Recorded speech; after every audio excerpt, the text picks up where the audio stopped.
안녕하세요.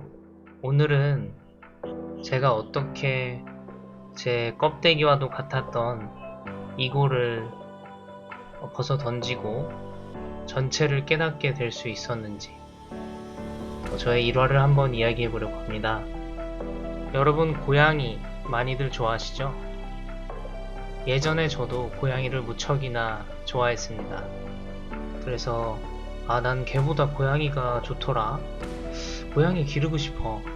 나는 고양이가 너무 좋아. 이러한 말들을 종종 하곤 했습니다. 그런데 30대가 된 지금의 저는 고양이를 썩 좋아하지 않습니다. 분명 고양이는 그대로인데 그들을 향한 저의 마음은 변해왔어요. 그렇다면 내가 규정하고 인식하는 소위 나라는 사람, 소위 나라는 존재는 그대로인 게 맞을까? 이런 의문을 품게 되었습니다.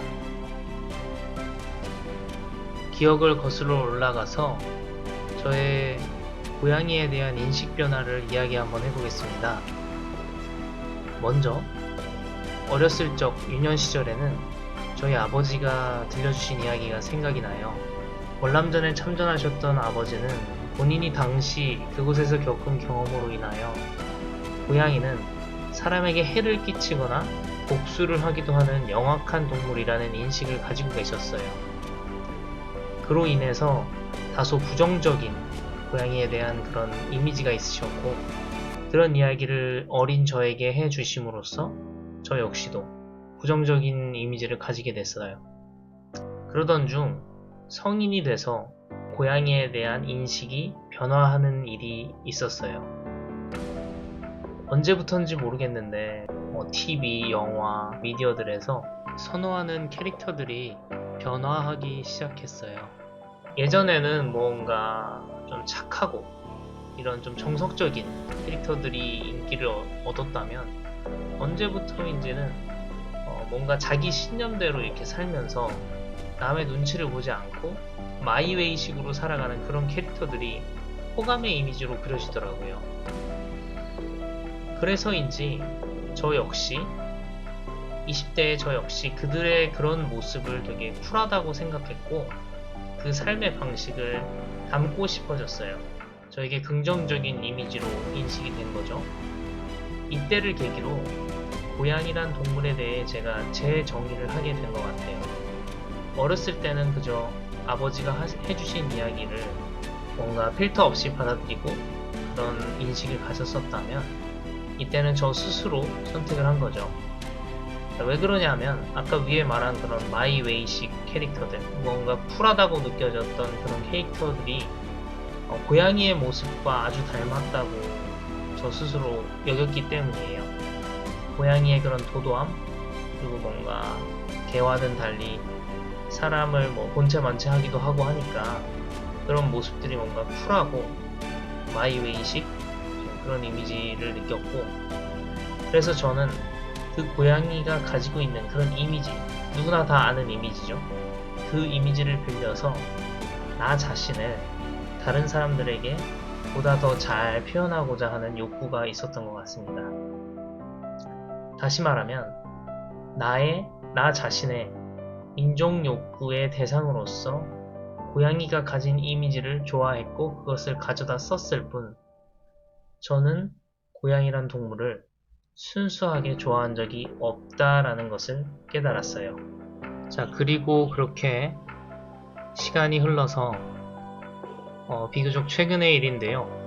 소위 캣맘이라고 하는 길고양이들을 이제 보살피고 뭔가 집을 만들어주고 하시는 그런 분들과 또 그런 분들이 활동하는 지역에 해당 사유지의 주인들 사이에 뭔가 사회적인 갈등 사태가 일어나고 또 그렇게 무분별하게 번식된 길고양이들이 생태계에 교란을 시키는 그런 악영향을 주는 이런 것들로 인해서 저는 다시 한번 고양이에 대한 인식 변화가 생겼어요.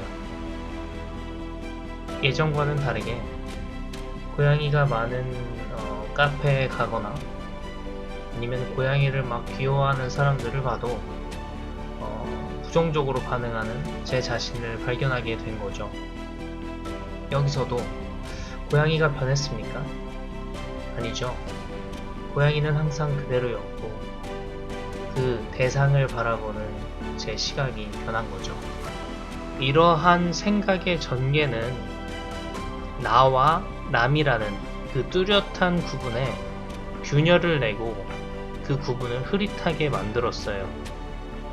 그럼 여기서 저는 또 다른 질문, 의문이 생긴 거죠. 그렇다면 이 나라는 사람이, 내가 지금껏 알고 지내왔던 이 나라는 존재가 과연 존재하기는 하는가? 바로 이것입니다.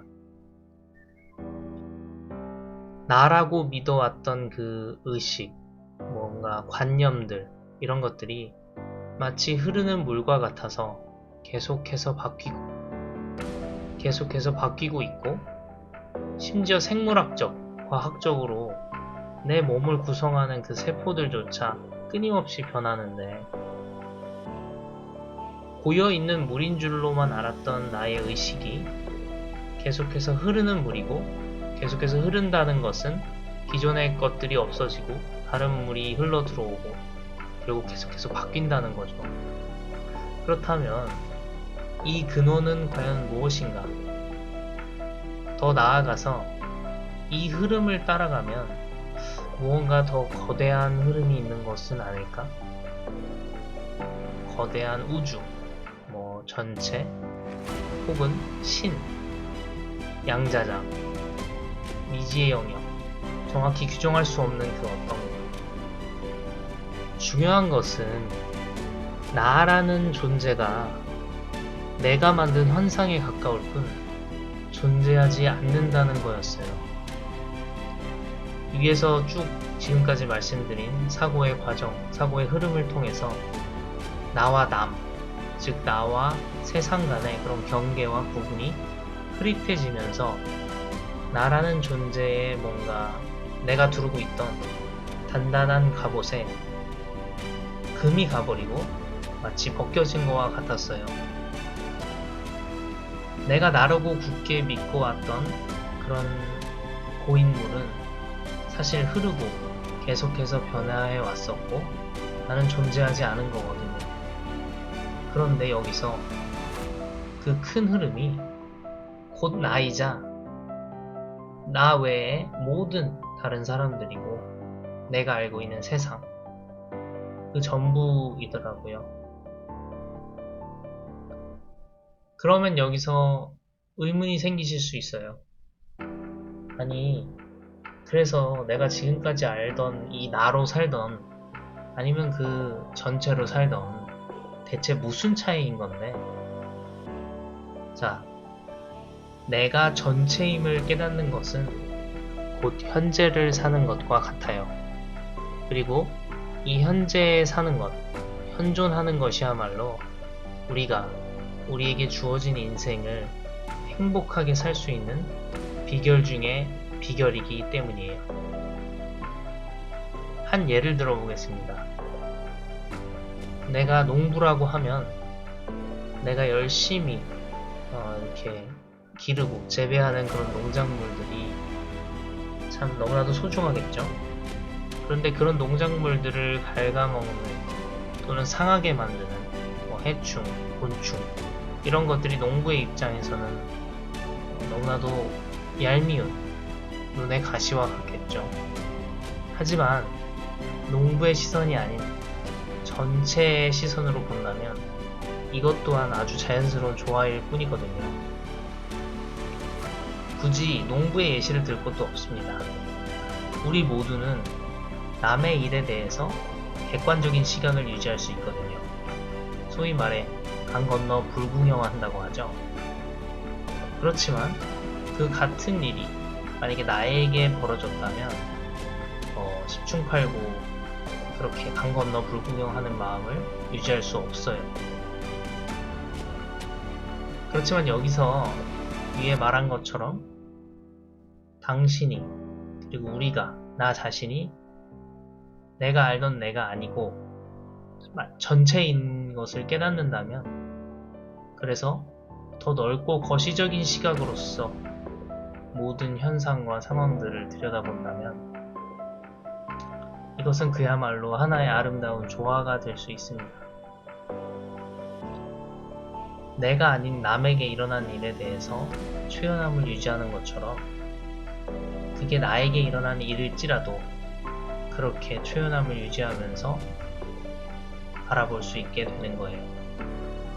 자, 이렇게 됐을 때 우리는 그리고 당신은 비로소 과거가 아닌 또 미래가 아닌 정말 현재에 존재하게 되는 것이고 정말 당신에게 주어진 그 삶을 이제서야 제대로 살 수 있게 되는 거죠. 자, 어떠신가요? 오늘 다뤄본 내용이 오늘 다룬 내용이 다소 어렵고 추상적으로 들리실 수도 있습니다. 하지만 당장 깨닫지 못해도 아무런 상관없어요. 예. 그저 내가 생각하고 오감으로써 느껴왔던 이 존재가 어쩌면 내가 아는 내가 아닐 수도 있겠구나. 딱 이 정도의 균열이 생기면 그걸로 된 거예요. 만약 그런 균열이 생기셨다면 어느 날 산책을 하시다가 혹은 책을 읽으시다가 또는 길을 걸으시다가 갑자기 깨닫게 되는 순간이 올 거예요. 그렇게 되면 여러분은 한 단계 또 의식의 성장이 일어나시는 거고 그제서야 비로소 현존하는 삶이란 무엇인가 깨닫게 되실 것이고 그렇게 살아갈 수 있게 되실 거예요. 자, 이렇게 오늘의 이야기를 마무리하겠습니다.